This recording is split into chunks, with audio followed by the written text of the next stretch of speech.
everyone, welcome to Life of an Ordinary Nigerian, where we talk about life in Nigeria and the peculiarities of being a Nigerian. Today, let's talk. Who really is the ordinary Nigerian? So the ordinary Nigerian isn't just the poor man who cannot send his children to good schools or afford 3 square meals or good health care. No. The ordinary Nigerian is also the man who can afford his basic necessities, 3 square meals, good schools, good health care, and generally has access to the good life. But he still gets molested by the police. He still suffers from the decisions and policies of the government that even affects his welfare, his business, and his mental health. The ordinary Nigerian is one who suffers from political injustice, from judicial and economic malfunctioning, from insecurity, and so on. So the question is, who then is not an ordinary Nigerian? And just as a disclaimer, these are just my thoughts. The one who is not an ordinary Nigerian is the one who is immune to the socio-economic vices. The one who is not an ordinary Nigerian is the one who is not hungry, the one who is immune to police brutality, the one who is immune to social and economic malfunctioning, to judicial injustice. These are the ones that are not ordinary Nigerians. For instance, the politicians and their cohorts. Sadly, they are the ones making the decisions, the laws and policies that affect the ordinary Nigerians, whereas in return, these policies do not affect them at all. So if you do not have the connections or the fat pockets to bail yourselves out of the oppression of just being a Nigerian, you are an ordinary Nigerian like me. However, even though the politicians and policymakers and all that are responsible for making policies and decisions that are not favorable to the ordinary Nigerians, the real hardship is coming from ordinary Nigerians like you and I. Don't fight me yet. Wait, I'll come to that. Let me explain. You see, us, like you and I, us ordinary Nigerians, we are the ones we are the ones punishing ourselves and now making life harder for other fellow Nigerians. Now, I'll give an instance. So in the heat of the pandemic, there were modalities that were put in place to help curb the spread of the virus, which is understandable. For instance, the social distancing rule. You know, where 4 passengers had to sit, it was not 3, and then where 3 had to sit, it became 2, and you know, like that. So it was understandable. The drivers were still plying the same routes, and also using the same fuel consumption and all that, and then transportation had to increase so they could make up for their losses, which is understandable. But now, you and I know that things are back to normal.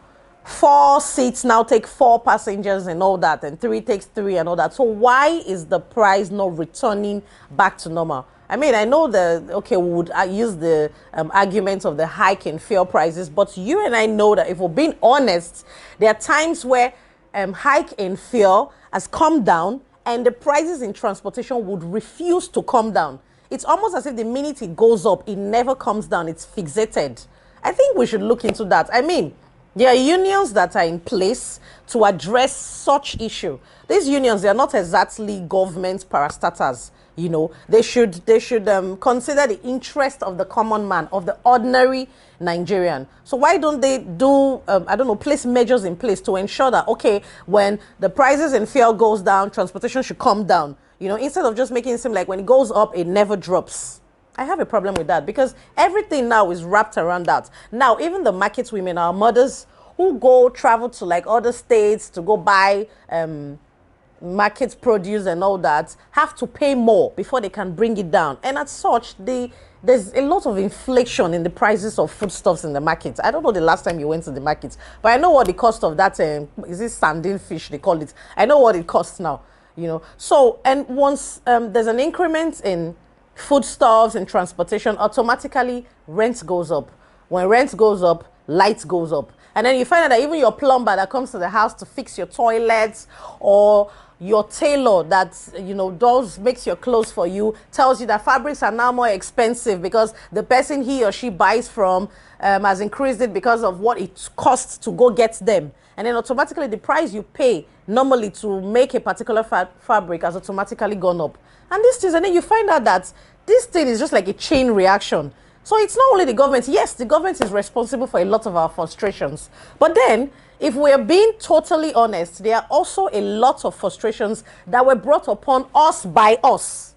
Ordinary. So there are these associations. I want them to, come and then address this issue, because we cannot blame the driver. The driver has hundreds of agberos that he needs to sort on a daily basis, and then he still needs his take-home money when he removes fuel and other expenses and all. And so when he carries his passengers during the trips and all that, those ones in turn take it out on us, the consumers of the end products. So it's just like a ripple effect of what exactly is the function of the NURTW, the National Union of Road Transport Workers. I mean, what exactly do they do? This is a union made up of ordinary people like you and I, ordinary men and women, not government officials and all. People who came together as to form a body to protect the interest of their business. So what exactly are they doing to tackle the irregularities in the transportation sector? Because this is affecting the common man, not the people at the top. It's affecting the common man like them, an ordinary man and woman like them. What are they doing to tackle this? What measures are put in place to enforce this thing, to make sure that the transporters are not exploiting the commuters? So I'm concerned about that. And like I said, these are strictly my opinions, and I welcome comments, valid points. Please tell me what you think about it. We are frustrated with the things going on, and in spite of all of this, the truth is Nigerians are still thriving and striving to do better. We want to do better. So how can we do this? How can the ordinary man help his fellow ordinary man? What can we do to put in place? That's why I started with this issue of transportation, because it's something that causes, it's like a chain reaction. It causes a ripple effect on other sectors. When there's an increase in transport, there's an increase in food, there's an increase in rent, there's an increase in almost everything that the ordinary man survives on daily. That is why I brought it up. So I welcome suggestions. I welcome opinions, valid opinions. I'd like to learn also. I'm here to learn, not just to talk. So let's talk. Let's comment until we see in our next episode of Life of an Ordinary Nigerian. Thank you for watching this episode of Life of an Ordinary Nigerian. Please don't forget to subscribe, to like, share, and comment. I really look forward to the comments. Let's talk. Let's be interactive. I love to hear what your opinions are on the stuffs or the issues we just discussed. So I'll see you on the next episode. Bye.